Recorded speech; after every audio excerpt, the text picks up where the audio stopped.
Assalamualaikum warahmatullahi wabarakatuh.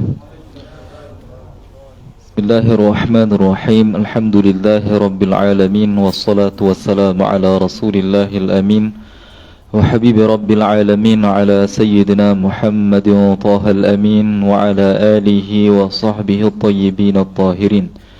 Ashhadu an la ilaha illallah wahdahu la sharika lah, ولا ند ولا ضد ولا زوجة ولا ولد له ولا أعضاء ولا كيفية ولا كمية له ولا حجم ولا حيز ولا جهة ولا جثة له ولا أين ولا صورة ولا شكل ولا مكان له.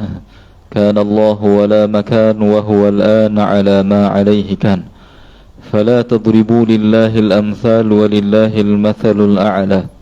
تنزه ربي عن الجلوس والقعود وعن الحركة والسكون وعن الانفصال والاتصال. لا يحل فيه شيء ولا ينحل منه شيء ولا يحل هو في شيء لأنه ليس كمثله شيء. مهما تصورت ببالك فالله لا يشبه ذلك. ومن وصف الله بمعنى من معاني البشر فقد كفر. وأشهد أن حبيبنا وعظيمنا وقائدنا وقرة أعيننا محمدا عبده ورسوله وصفيه وحبيبه وخليله صلى الله عليه وعلى كل رسول أرسله. نسأل الله تعالى أن يرزقنا الإخلاص في النية والقول والعمل، ونسأله سبحانه وتعالى أن يجعلنا من الذين يستمعون القول فيتبعون أحسنه، wa na'udzubika min hali ahli nar. Yang saya muliakan Tuan Imam, Tuan Bilal, para asatidzah JK Masjid dan seterusnya, tuan-tuan dan puan-puan yang saya muliakan rahimakumullah taala. Alhamdulillah, pada malam ini saya diminta untuk isikan kekosongan ataupun ganti daripada ustaz yang tak dapat hadir.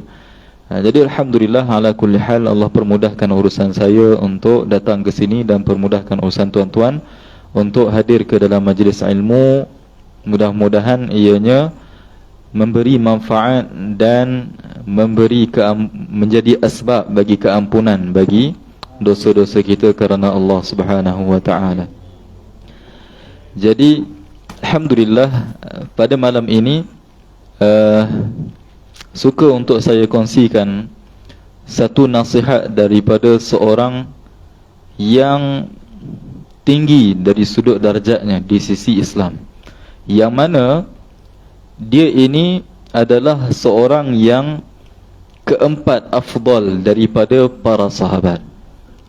Sahabat ini yang paling afdal, ataupun sebelum itu, yang sebelum kita nak cerita tentang sahabat ini, kita kena tahu bahawa setiap para anbiya ada bagi mereka sahabat. Nabi Nuh ada para sahabat bagi mereka. Nabi Isa ada para sahabat yang dipanggil sebagai Hawariyun. Ada yang dipanggil dia daripada Musa alaihi salam, daripada sahabat.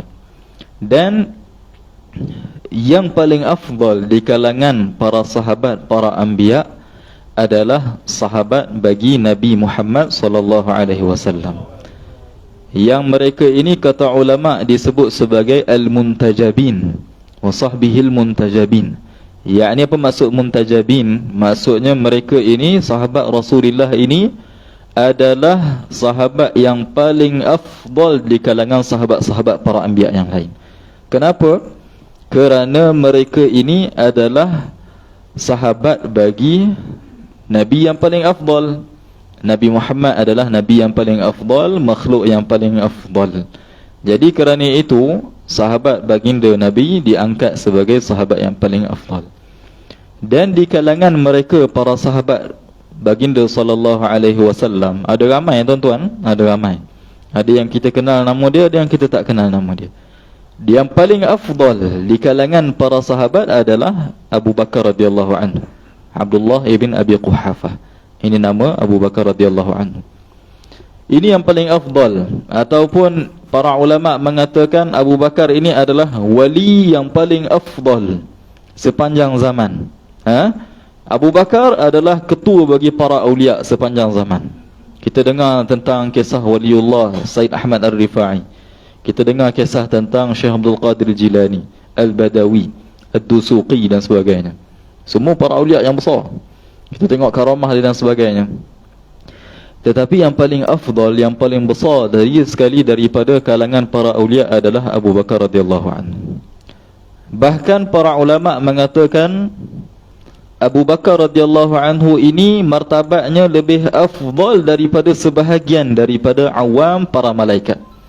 Malaikat ini ada yang awam, ada yang khawas, ada yang khas, yang tinggi-tinggi seperti Sayyiduna Jibril alaihi salam, ada yang am, ada malaikat yang am. Jadi Abu Bakar ini sebahagian ulama kata lebih afdal daripada para malaikat yang awam, yang biasa. Itu yang paling afdal di kalangan para sahabat. Yang kedua adalah Umar Al-Khattab, yang ketiga adalah Uthman, yang keempat adalah Ali radhiyallahu anhu. Dan Ali ini radhiyallahu anhu, walaupun dia adalah yang keempat afdal, tetapi dari sudut ilmu, dari sudut ilmu dia adalah sahabat yang paling afdal.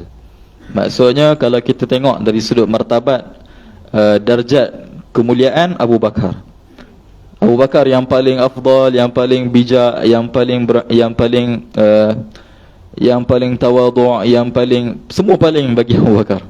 Paling tinggi sedekahnya, yang paling kuat ibadahnya, semua Abu Bakar. Tetapi dari sudut ilmu adalah Ali radhiyallahu anhu yang paling tinggi dari sudut ilmu. Setiap sahabat ni ada kemuliaan dia. Kalau contoh Allahumma salli ala Muhammad, Sayyiduna Umar radhiyallahu anhu, dia ini adalah dikatakan sebagai ketua bagi waliullah yang mempunyai kasyaf. Sayyiduna Umar radhiyallahu anhu adalah kemuliaan bagi setiap para sahabat. Tetapi yang kita nak sebut pada malam ini adalah mengenai Ali radhiyallahu anhu. Sayyiduna Ali radhiyallahu anhu adalah sahabat yang paling tinggi dari sudut ilmu. Dan dia adalah sahabat yang pertama di kalangan kanak-kanak yang masuk syurga, yang masuk Islam. Dan dia daripada 10 mubasyirin, al-basyaratul mubasyarun, iaitu 10 orang yang Nabi SAW menyebutkan daripada kalangan para sahabat yang akan masuk syurga, daripada mereka ini yang terawal. Jadi subhanallahil azim, apabila kita dah kenal siapa Sayyiduna Ali, maka kita kena ambil perhatian tentang nasihat dia. Apabila kalau contoh tuan-tuan kita jemput seorang syekh, seorang alim, seorang mufti dan kabir dan sebagainya, maka kita akan ambil perhatian akan nasihat dia. Bayangkan ini adalah nasihat daripada Sayyiduna Ali radhiyallahu anhu, yang paling afdal dari sudut ilmu. Jadi Sayyiduna Ali radhiyallahu anhu suatu hari dia berjalan bersama anak murid dia, namanya adalah Kumail ibn Ziyad. Kumail ibn Ziyad. Dia berjalan dalam satu perjalanan, kemudian dia mendudukkan Kumail ibn Ziyad di atas satu batu, dan dia mula bagi nasihat. Dia mula bagi nasihat kepada Kumail ibn Ziyad. Dia kata, ya Kumail ibn Ziyad, isma'a kullak. Dia kata, wahai Kumail ibn Ziyad, dengarkan apa yang aku nak nasihatkan. Dia kata, an-nasu thalathatun. Manusia ini ada 3 jenis. Manusia ini ada 3 jenis. Sama ada dia ini ahli maksiat ke, orang yang berilmu ke, orang yang bertakwa ke, para awliya ke. Mereka ini daripada 3 jenis manusia ini. Yang pertama, kata Sayyiduna Ali, fa'alimun rabbani. Orang yang pertama yang tinggi martabatnya adalah golongan yang pertama dinamakan sebagai alimun rabbani, iaitu seorang yang alim dan dia ada sifat sebagai seorang murabbi. Bukan semua alim ada sifat murabbi, tuan-tuan. Tak semua. Bagaimana yang disebut sebagai alimun rabbani, orang alim yang disebut sebagai rabbani ataupun kita panggil sebagai murabbi. Murabbi ini adalah satu kemuliaan ataupun sifat yang tidak ada pada kebanyakan orang alim. Maksudnya apa? bukan semua orang alim tuan-tuan ada sifat murabbi.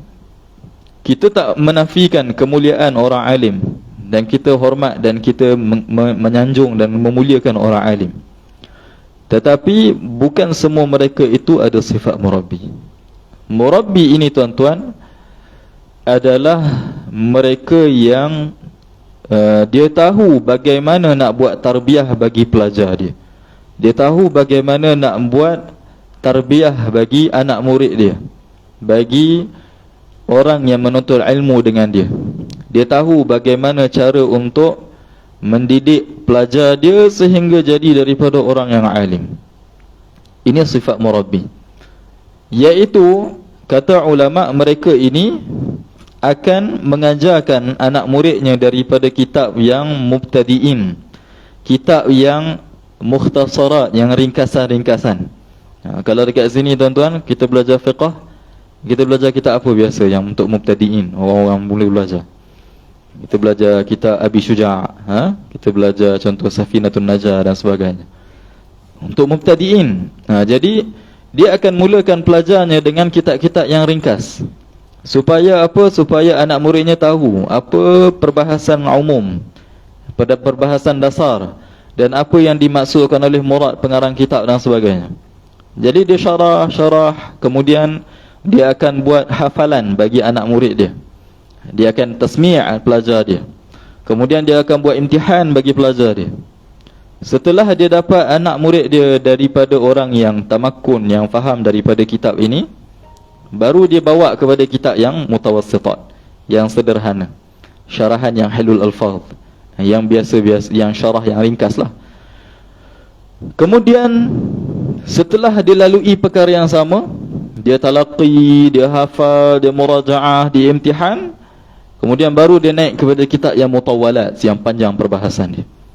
Contoh Fathul Wahhab dan sebagainya. Ini adalah tertib marhalah seorang penuntut ilmu yang ditarbiyah oleh seorang yang alim, yang murabbi. Dan kita akan dapat pada satu tempoh anak murid dia ini akan jadi alim, sama ada lebih alim daripada dia atau alim seperti dia. Ini adalah seorang alim yang ada sifat murabbi. Kita tak nafikan memang orang alim itu ada kemuliaan, tetapi ada sebahagian orang alim tuan-tuan, bila kita tengok kematian daripada orang alim, kita tengok anak murid dia tak jadi seperti dia, ataupun dah tak mampu untuk gantikan dia mengajar kita sekian-sekian. Ada. Sebahagian daripada para masyayikh dan sebagainya. Kita muliakan dia, kita doakan keampunan bagi dia, kita bertabaruk dengan dia dan sebagainya, tawassul dengan dia. Tetapi dia bukan seorang yang murabbi.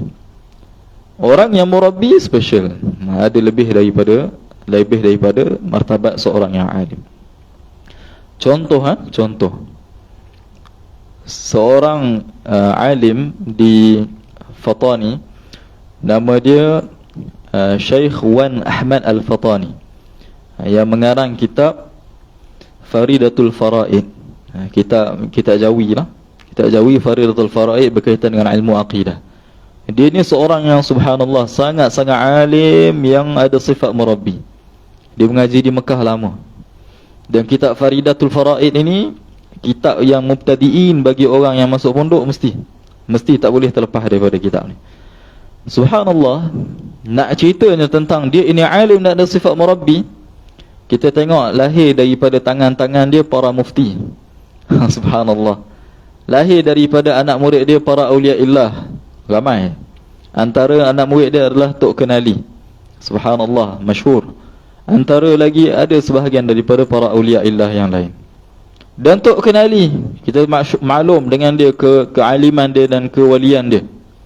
Lahir juga daripada tangan Tok Kenali ni 40 daripada para awliya. Masya Allah. Ini macam mana dia alim dan dia boleh lahirkan orang alim seperti dia? Kerana dia ada sifat murabbi. Tetapi ada sebahagian orang alim yang setelah kematian dia dah senyap, tak ada apa. Orang hanya datang ke kubur dia untuk baca doa, untuk tawassul dan sebagainya sahaja. Tapi anak murid dia tak ada dah yang pergi mengajar, yang jadi mufti, yang jadi daripada para awliya, tak ada. Ada sebahagian orang alim yang seperti itu, ada sebahagian yang subhanallah melahirkan anak murid yang alim. Jadi golongan yang pertama yang disebut oleh Sayyidina Ali ni bukan kita lah. Bukan saya, bukan tuan-tuan. Kita tak boleh perasan jadi orang alim yang murabbi. Jauh. Nak jadi alim pun jauh. Okey. Nak jadi alim pun ada banyak syarat-syarat dia. Apatah lagi nak jadi seorang murabbi. Kadang-kadang subhanallah, cikgu-cikgu ajar matematik PJK duk sembang nak jadi murabbi. Murabbi dalam badminton. Tak. Murabbi ni ada dawabit, ada syarat-syarat dia. Bukan seperti itu je kita boleh kata, oh ni murabbi, oh ini. Tak boleh. Dia ada dawabit. Subhanallah. Itu golongan yang pertama. Golongan yang kedua kata Sayyiduna Ali, wa muta'allimun ala sabili najah. Golongan yang kedua adalah muta'allimun, seorang yang menuntut ilmu, ala sabili najah, dengan tujuan supaya dia selamat di hari akhirat.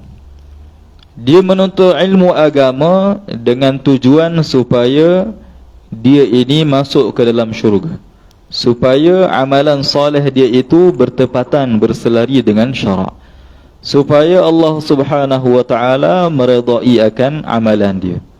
Ini adalah muta'allimun ala sabili najah, orang yang belajar dengan tujuan untuk selamat di hari akhirat. Baik, ilmu apa tuan-tuan yang menjadikan seseorang itu dia selamat di hari akhirat? Adakah apabila seseorang ini belajar tafsir dikatakan dia belajar kerana nak selamat di hari akhirat, ataupun dia belajar hadis, ataupun dia belajar apa-apa daripada bidang ilmu mustalah dan sebagainya, sirah dan sebagainya? Adakah ilmu ini yang menyelamatkan dia di hari akhirat? Taib. Maka kita kena faham, ilmu yang menyelamatkan seseorang daripada azab api neraka adalah ilmu fardu ain. Ilmu yang dengannya kita mengenal Allah dan Rasulnya, dan ilmu yang dengannya kita tahu perkara yang sah, rukun dan syarat dan perkara yang membatalkan salat, dan ilmu yang dengannya kita tahu perkara-perkara maksiat yang terbit daripada badan, iaitu ilmu tasawuf.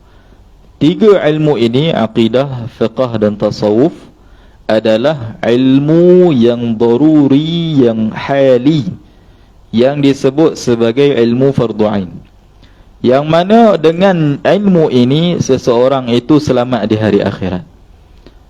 Ini tujuan. Apabila contoh tuan-tuan, seorang ini dia pergi pondok, kebiasaannya dia pergi madrasah, dia jumpa orang alim dan sebagainya, nak talaqi. Orang yang ikhlas belajar kerana nak selamat di hari akhirat, dia akan kata, ustaz, saya nak belajar perkara asas lah, nak bagi selesai, asas saya tak selesai lagi. Ini orang yang belajar kerana nak selamat di hari akhirat. Melainkan kalau orang ni memang dah alim, dia dah selesai dah fardu ain, dia dah selesai dah fardu ain, kemudian dia nak belajar tafsir, hadis, bahasa Arab dan sebagainya, itu cerita lain. Tetapi kalau sebahagian orang tuan-tuan, ramai daripada mereka yang saya jumpa, dia kata, saya tak nak belajar lah fiqah ni, dah lama dah belajar benda yang sama, aqidah ni dah belajar benda yang sama lama. Saya nak belajar sirah, saya nak belajar tafsir dan sebagainya. Tapi bila kita tanya contoh, subhanallah, kalau contoh kita tanya, bagaimana seseorang itu menutup aurat di dalam salat?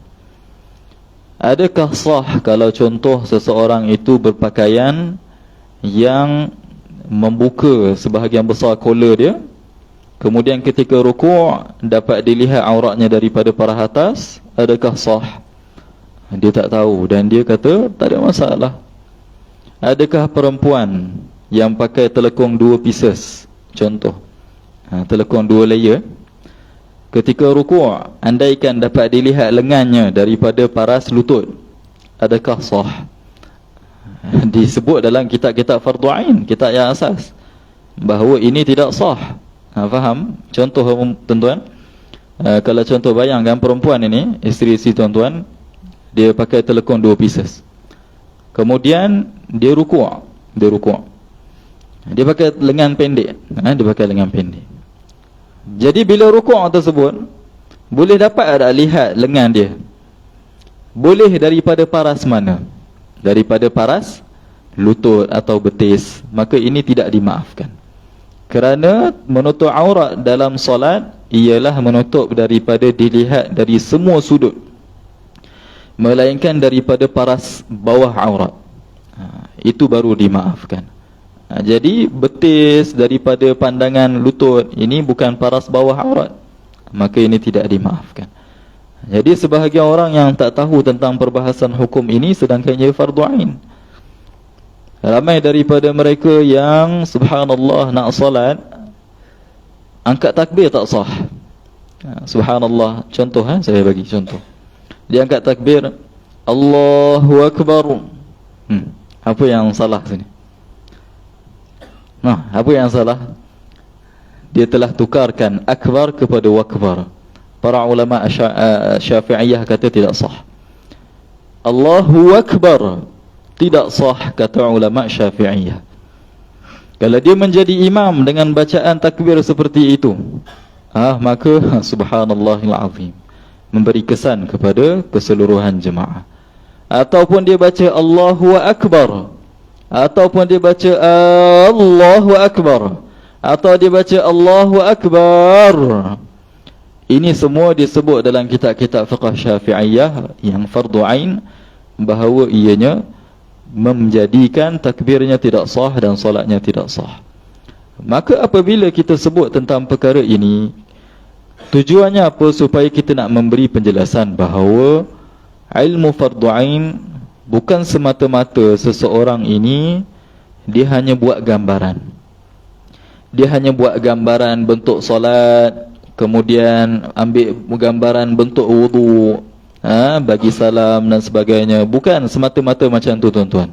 Mesti berselari dengan syarak, mesti berselari dengan apa yang syarak ajarkan.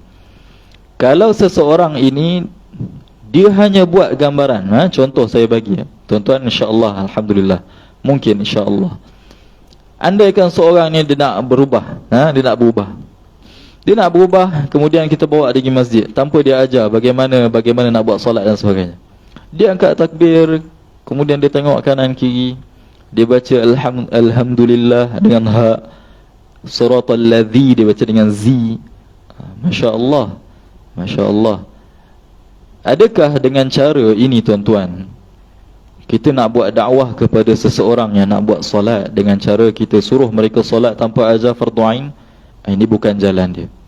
Para ulama mereka buat gambaran, buat gambaran orang yang nak berubah ni, ataupun orang yang nak buat amalan, tetapi tak dahulukan dengan ilmu. Nak buat amalan semua benda nak buat, tapi dia tak belajar bagaimana amalan tersebut berselari dengan syarak ataupun tidak. Kata ulama, mereka ini kahatibil lail, seperti orang yang kumpul kayu api waktu malam. Macam mana, tuan-tuan, kalau zaman dulu orang kumpul kayu api waktu malam? Orang kumpul kayu api ni zaman dulu untuk apa? Untuk manfaat, betul? Untuk masak, zaman dulu lah. Untuk masak, untuk buat api, untuk buat cahaya dan sebagainya. Ini manfaat, nak cari kayu api. Tapi apa masalah dia? Dia cari kayu api pada waktu malam, tidak ada sumber cahaya yang menunjukkan kepada dia mana bahaya, yang menunjukkan kepada dia mana manfaat, mana mudarat. Maka boleh jadi dia nak ambil kayu api, dia bawa sekali binatang berbisa. Boleh jadi nak ambil kayu api, jatuh dalam gaung. Ini ibarat bagi apa ni, tuan-tuan? Ibarat bagi orang yang nak buat amalan tetapi tidak dahulukan dengan ilmu. Orang yang nak ambil kayu api tapi tak dahulukan dengan cahaya, maka apa dia dapat? Mudarat. Dia akan dapat mudarat. Seperti mana orang yang kumpul kayu api waktu malam dapat mudarat, tak dapat manfaat, maka seperti itu juga orang yang buat amalan tanpa ilmu, dia akan dapat mudarat. Bahkan sebahagian daripada orang yang buat amalan tanpa ilmu, tuan-tuan, sebahagiannya jatuh dalam dosa yang besar. Jatuh dalam dosa besar. Subhanallah, subhanallah. Contoh, dia baca Al-Quran. Dia baca Al-Quran, dia baca Tabarakallazi biyadihil mulku wa huwa ala kulli syai'in qadir. Mana salah tu? Tabarakallazi, zi dengan zai, maka haram, berdosa besar. Kenapa? Kerana ini dikira sebagai al-lahnu fil Quran, kesalahan yang besar yang mengubah huruf, yang mengkosongkan makna. Dosa besar. Setiap malam dia baca surah Al-Mulk dengan bacaan seperti ini, sedangkan dia ada masa untuk betulkan bacaan, tapi dia tak cari guru untuk betulkan bacaan, sedangkan dia buat amalan, maka amalan tersebut tidak sah dan jatuh ke atasnya dosa yang besar. Subhanallah, ajib. Ajib. Jadi tuan-tuan dan puan-puan, kembali kepada apa yang dinasihatkan oleh Sayyidina Ali, orang yang menuntut ilmu untuk selamat di hari akhirat adalah orang yang mempelajari daripada ilmu fardu ain. Jangan kita sangka ilmu fardu ain ini adalah ilmu yang dengannya hanya untuk lepas PKK, ataupun ilmu yang semata-mata nak pergi sekolah rendah, sekolah petang. Jangan tuan-tuan. Ramai daripada orang yang subhanallah, sebahagian saya umumkan, contoh, ada sebahagian madrasah atau pondok, mereka buat program. Contoh, mereka buat ambilan untuk pondok warga emas. Dia orang ajar Quran ke, dia orang ajar mustalah hadis, mereka akan ajar fardu ain walaupun daripada warga emas. Kenapa tuan-tuan? Kerana dengannya menjadikan seseorang itu tahu bagaimana nak menjadikan ibadahnya sahih.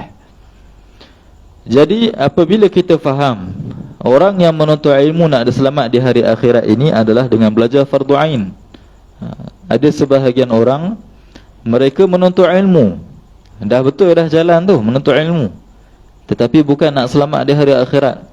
Sebab nak dikatakan dia ini telah khatam kitab sekian-sekian-sekian, nak dikatakan dia telah talaqi dengan para masyayikh sekian-sekian-sekian, nak dikatakan dia telah belajar di pondok sekian-sekian-sekian. Ini fitnah balak ke atas penuntut ilmu. Zaman sekarang tuan-tuan, kalau tuan-tuan ada pelajar atau anak-anak yang belajar ilmu agama, bidang agama, sebahagian mereka terkesan dengan perkara ni. Kitab ni bukan murah tuan-tuan. Kalau contoh kitab yang tebal, contoh 500 muka surat dan sebagainya, mungkin harga dia 200, 300. Kadang-kadang mereka kumpul kitab, penuh satu almari, tetapi tak talaqi dengan cara yang sahih, dan bahkan ilmu fardu ain yang asas mereka tak lepas. Mereka supaya nak nampak apa? Mereka telah talaqi banyak kitab dan susun, dan supaya mereka dikatakan telah dapat isnad. Banyak sebahagian pondok-pondok tuan-tuan, mereka contoh, sebahagian pondok buat majlis ijazah sanad, kitab sekian-sekian, majlis ijazah sanad hadis sekian-sekian. Ramai datang ni. Ini berlaku sahih, berlaku depan mata sendiri. Ramai datang. Apabila majlis pengajian berlangsung, contoh majlis talaqi dan ijazah kitab Matan Sanusiyah contoh, ramai datang ni, daftar dan sebagainya. Ketika pengajian sedang berlangsung, mereka pergi lepak, ataupun tak fokus, ataupun tak tobik dengan cara yang betul. Kemudian bila dah hujung-hujung tu nak bagi sanad tu, ramai balik datang. Supaya apa? Supaya saya dah dapat sanad, saya dah mengaji dengan syekh sekian-sekian. Ini yang berlaku. Okey, ini yang berlaku. Sebab itu, kalau kita tengok majlis-majlis yang besar daripada para masyayikh, contoh Baba Liska mahfizahullah, contoh Husni Ginting rahimahullah sebagainya, yang mereka buat daurah besar-besar, ramai datang, insya-Allah. Tapi kebanyakan mereka datang supaya nak dapat sanad sahaja, ataupun hanya nak salam, nak bergambar sahaja. Ini bukan penuntut ilmu tuan-tuan. Ini bukan penuntut ilmu. Ini adalah fitnah. Jangan tuan-tuan kita tengok, jangan, ini perkara penting. Jangan Bila kita tengok seorang yang mereka berpakaian serban, pakai jubah, kemudian dakwa penuntut ilmu, pergi kepada syekh sekian-sekian, ada sebahagian pergi kepada guru-guru sekian-sekian, pondok sekian-sekian, dan kita terus kata dia ni alim, telah kuasai banyak ilmu. Tak semestinya. Kebanyakan mereka hanya nak kebiasaan, bukan semua. Mereka hanya nak dikatakan telah talaqi dengan guru sekian-sekian dan kitab sekian-sekian dan ada sanad sekian-sekian. Tetapi adakah mereka kuasai ilmu? Tak kuasai ilmu. Ini fitnah. Ini fitnah bagi penuntut ilmu. Jadi orang yang menuntut ilmu, golongan yang kedua yang disebut oleh Sayyiduna Ali muta'allimun ala sabili najah, adalah orang yang menuntut ilmu untuk selamat di hari akhirat. Dengannya dia tahu bagaimana mengenal Allah dan bagaimana solatnya menjadi sah, dan apakah maksiat yang terbit daripada badannya untuk dia tinggalkan. Kemudian golongan yang ketiga, kata Sayyiduna Ali radhiyallahu anhu, golongan yang ketiga adalah wahama jur'a atba'u kulli na'iqin, orang yang jahil yang mereka ini ikut apa sahaja ucapan daripada orang yang mengucapkan ucapan. Mereka ini seperti yamiluna ma'a kulli rih, mereka ini seperti bulu yang ditiup angin. Kalau orang cakap kanan, dia kata kanan. Kalau orang cakap kiri, dia kata kiri. Tak ada apa-apa asas ilmu. Bila contoh seorang yang masyhur yang masuk TV cakap tentang satu perkara, dia kata ini betul sebab dia masyhur masuk TV. Itu sahaja dia punya, subhanallah, itu sahaja dia punya kayu ukur kebenaran. Setengah orang macam tu, tuan-tuan. Kayu ukur kebenaran dia masuk TV, masyhur, terkenal, maka ini mesti betul. Itu kayu ukur dia nak tahu betul atau salah. Maka subhanallah, ini golongan yang ketiga yang disebut oleh Sayyiduna Ali, hamajur'a, orang jahil yang ikut apa sahaja orang cakap. Kalau contoh datang 3 ustaz dekat satu masjid, kemudian ustaz ni cakap sekian-sekian, ustaz ni cakap sekian-sekian, ustaz ni cakap yang lain, masalah yang sama tapi jawapan lain-lain. Terus dia kata okey, ini khilaf. Subhanallah, khilaf. Contoh ustaz ni kata, saya umumkanlah, contoh ada kata sekian-sekian, kemudian dia tak ada apa-apa dasar, asas yang menjadikan dia tahu mana yang betul, mana yang salah. Terus dia kata okey, ini khilaf. A'udzubillah. Maka orang seperti ini, subhanallah, mereka ini seperti bulu. Kata Sayyiduna Ali, yamiluna ma'a kulli rih, lam yastadi'u bi nuril ilm wa lam yalja'u ila ruknin wathiq. Mereka ini seperti bulu yang terbang mengikut apa sahaja yang angin tiup. Subhanallah, kita jangan jadi seperti ini. Jangan tuan-tuan, apabila kita tengok dalam TV ada seorang cakap sesuatu, kemudian kita terus kata dia adalah orang yang betul sebab dah masuk TV, dah dapat pengiktirafan. Ada satu isu, saya tak ingat 2 tahun lepas kot, isu yang adalah program TV berkaitan dengan tanya-tanya ni. Dia jemput seorang da'i ataupun pencetus ummah atau sebagainya. Kemudian subhanallah, dia cerita tentang takdir.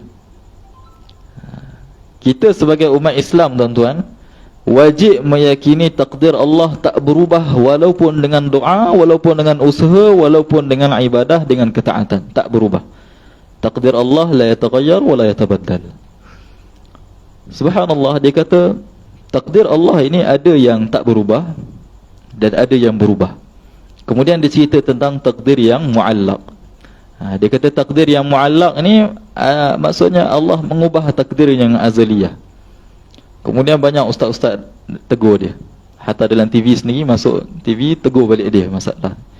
Subhanallah. Jadi ini satu contoh, satu contoh. Ada lagi contoh yang masuk dalam TV, subhanallah. Dalam ada sahabat saya tak nak sebut nama dia. Dia masuk TV juga. Dia jadi apa orang panggil, MC ke ataupun pengacara majlis. Ustaz ni dia syarah, kemudian break. Lepas tu ustaz tu tanya kepada sahabat saya, betul ke apa yang saya cakap tadi? Sahih ke? Subhanallah, dah elok sedap dia cakap dalam TV. Break baru nak tanya betul ke tak betul. Subhanallah. Ini tak amanah dalam ilmu. Ini tak amanah dalam ilmu. Maka bagaimana kita nak tahu ini sahih, ini tak sahih, ini betul, bertepatan dengan syarak ataupun tidak? Maka kena talaqi. Kena belajar ilmu agama. Maka orang yang ketiga ini adalah orang yang jahil. Kalau zaman sekarang ni kita kata orang yang Google lah, kaki Google. Subhanallahil azim. Maka tiga golongan ini kita tak mampu nak jadi alim yang murabbi, dan kita tak nak jadi daripada orang yang jahil. Kita nak jadi daripada golongan yang mana? Kita nak jadi daripada penuntut ilmu, penuntut ilmu yang dengannya selamat di hari akhirat. Adakah tuan-tuan dengan menuntut ilmu ini kita akan memberi alasan kita telah mengkosongkan masa, kita telah membuang masa kita kerja dan sebagainya? Ini bala. Ini satu bala. Bagaimana seseorang yang mereka mampu isi masa untuk pergi melancong, tapi walaupun setengah jam daripada pengajian mereka tak mampu untuk duduk. Ini adalah musibah yang bala. Kemudian tuan-tuan, Sayyidina Ali radhiyallahu anhu, dia sambung lagi. Nasihat dia panjang, cumanya ni ringkasan. Dia kata al-ilmu khairun minal mal. Ilmu itu lebih afdal, lebih mulia daripada harta. Al-ilmu yahrusuka wa anta tahrusul mal. Ilmu, apabila kamu ada ilmu, maka ilmu itu yang akan menjaga kamu. Wal mal anta tahrusuh. Tapi kalau kamu ada harta, kamu yang penat, yang sibuk, yang meluangkan masa untuk menjaga harta. Ini keadaan bagi orang yang ada harta. Semakin besar rumah, semakin tinggi dia punya apa orang panggil, kos bulanan nak renovate, nak baiki kerosakan. Semakin besar rumah, semakin banyak masa yang dihabiskan untuk rumah, untuk menjaga. Semakin besar rumah, maka semakin banyak duit yang dihabiskan. Ini harta, tuan-tuan. Al-mal anta tahrusuhu. Harta kamu yang sibuk nak jaga. Tapi kalau kamu ada ilmu, ilmu yang akan menjaga kamu. Sebab itu kebanyakan daripada orang yang sampai kepada darjat wilayah, martabat waliullah, kebanyakan mereka miskin. Dan Nabi SAW sendiri buat doa, ajar kepada umat dia buat doa, Allahumma ja'alni miskina. Boleh amin? Ya Allah, jadikan kami daripada orang yang miskin. Boleh amin, tuan-tuan?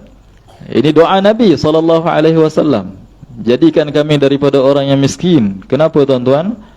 Kerana kebanyakan orang yang miskin, mereka ada masa untuk menghabiskan dalam ketaatan, kebiasaan. Dan warid dalam hadis bahawa kebanyakan daripada ahli syurga adalah orang yang miskin. Tapi doa ini sebenarnya, doa ini yang dimaksudkan oleh Nabi SAW adalah Allahumma ja'alni miskina ay mutawadhi'a. Yani Allah jadikan aku miskin dengan maksud apa? Jadikan aku tawadhu'. Itu maksud miskin dalam doa ni. Jadi aminlah. Subhanallah. Jadi itu nasihat Sayyidina Ali. Al-mal anta tahrusu. Kalau kamu ada harta, maka kamu yang akan jaga harta. Kemudian dia kata mata khazanul amwal wa hum ahya. Orang-orang yang kaya, yang ada harta daripada Fir'aun, daripada sebagainya, pemerintah-pemerintah yang kaya, mereka telah mati. Dan dulunya mereka telah hidup. Mereka pernah hidup dan sekarang mereka dah mati. Dia kata mata khazanul amwal wa hum ahya wal ulama'u baquna kama baqiyad dahr. Adapun orang alim juga mereka telah mati, tetapi mereka memberi peninggalan dari sudut ilmu yang menjadikan orang sentiasa mengingati dia walaupun berlalu ribuan tahun. Bayangkan orang yang mati dalam keadaan kaya dan orang yang mati dalam keadaan alim. Mana satu yang kita sentiasa ingat? Adalah orang yang alim. Kalau contoh tuan-tuan, saya bagi yang terdekat, tak payahlah Imam Syafi'i 1000 tahun lepas. Saya bagi contoh, kalau contoh keturunan kita tuan-tuan, ada yang alim, tak payah alim lah, yang mengajar Quran, cukup. Contoh tok kita dulu mengajar Quran dekat satu kampung, kita akan ingat dia, kita akan cerita kat cucu tu. Tapi kalau bapak kita atau tok kita daripada orang yang kaya, biasanya tidak akan cerita. Cukup 2 generasi dah hilang, lupa dah. Tapi kalau tok kita daripada orang yang alim dan sebagainya, dia akan ingat. Subhanallahil azim. Itu adalah kemuliaan orang yang berilmu. Cuba tengok pada zaman Imam Syafi'i, kita boleh sebut siapa orang alim pada zaman dia? Boleh sebut tuan-tuan nama orang yang kaya pada zaman Imam Syafi'i? Tak boleh sebut walaupun seorang. Subhanallah, ini adalah dalil bahawa ilmu itu lebih afdal. Ilmu itu lebih afdal. Kalau tuan-tuan, andaikan tuan-tuan mati, andaikan tuan-tuan mati nanti, lepas ni mati atau esok mati contoh, apa yang anak kita akan ingat tentang kita? Adakah dengan mereka berbangga menceritakan tentang saya, ayah saya ada kereta sekarang-sekarang? Tak. Mereka tak akan bangga dengan perkara tersebut setelah mati. Maka mereka akan jual atau ambil duit tu tersebut untuk kegunaan mereka. Tetapi kalau bapa kita ataupun kita sendiri mati dalam keadaan rajin menuntut ilmu, seorang yang telah bertalaqi dengan para masyayikh dan sebagainya, yang dikenali sebagai orang yang alim, maka anak kita akan berbangga dengan apa yang kita buat. Mereka akan cerita kepada anak, cucu, cicit, subhanallah. Kita tengok sendiri sejarah kita, mungkin tok-tok kita dan sebagainya. Maka subhanallahil azim, ini adalah sebahagian daripada nasihat Sayyidina Ali radhiyallahu anhu. Ada panjang lagi nasihat dia yang kita tak dapat kongsikan pada malam ini. Dan mudah-mudahan ia memberi manfaat dan memberi perubahan ke atas diri kita, supaya kita tahu akan kepentingan menuntut ilmu. Dan jangan kita terlalu habiskan masa dalam mencari harta. Kalau contoh tuan-tuan 24 jam kita tidur, ini apa contoh yang diberi oleh Ibnu Jauzi. Dia kata kalau contoh orang ni hidup 60 tahun, dia kata separuh 15 tahun tu adalah tempoh tak baligh, maksudnya tak ada amalan soleh. Separuh daripadanya adalah tempoh tidur.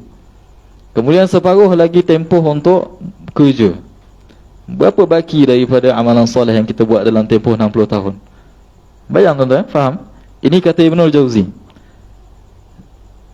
Kalau contoh 60 tahun hidup, tolak 15 tahun yang belum baligh tu, tinggal berapa? 45, betul. Tolak lagi separuh tidur.